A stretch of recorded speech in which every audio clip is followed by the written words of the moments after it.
All right, guys, we got a fun workout for our Sunday grinder. It's going to be 10, 20, 30, 20, 10 is the rep scheme. In between each round, you're going to run 400 meters, okay? Here are our movements for the workout. It's going to be row for calories is one, and then barbell front rack lunges, and then some type of sit-up. So the row is pretty straightforward, row for calories. The front rack lunges. So this is designed to be pretty heavy. Remember, the total reps are total lunges. So that's going to be for a set of 10 lunges. That means 5 each leg. But you need to have that front rack position. And you're going to take a step back, touch the knee, stand back up. Okay. So this challenges the midline and that front rack position. Technically, you could hold the bar here if you need it as well. If you don't have that good position. All right. So that's the lunge. All right. From there, we're going to go into some type of sit-ups. So the prescribed version is ab mat sit-ups. Remember, for the ab mat, there's two sides. The thicker side is the one that goes closer to your body. You don't actually sit on the mat. You just slide it up to your tailbone. Okay, we like to put our feet in that froggy position. You come all the way back, hands touch the ground behind you, and you are allowed to use your arms to sit all the way up. We want to make sure the shoulder is over the hip at the top. It is not just touching your feet.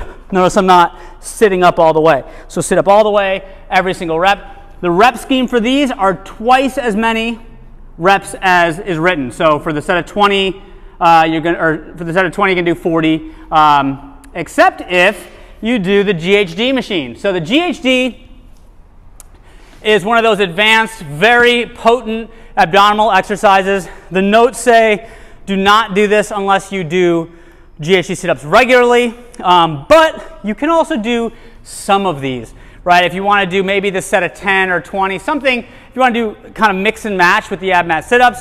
Of course, we don't have a lot of these, so you have to share, but it's a great machine to kind of build into your training in some capacity. So just a quick review. When you set up, you want to make sure that when your feet are in, your butt is hanging on the downward slope of the pad. So you can adjust this.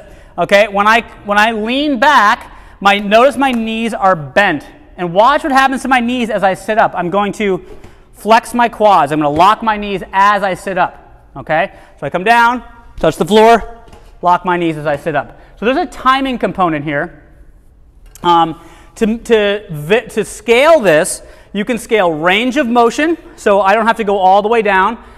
Just try to get just past parallel. And I can also scale where I put my arms. If you think about it with my arms over my head, this adds more weight to my midline. If my hands are across my chest or even at my side, it doesn't feel as heavy. So you can scale arm position and range of motion on these as well. Just really focus on using your quads, your hip flexor, to help the movement. All right, so that is our Sunday conditioning. We got transition week, a little more testing coming up next week.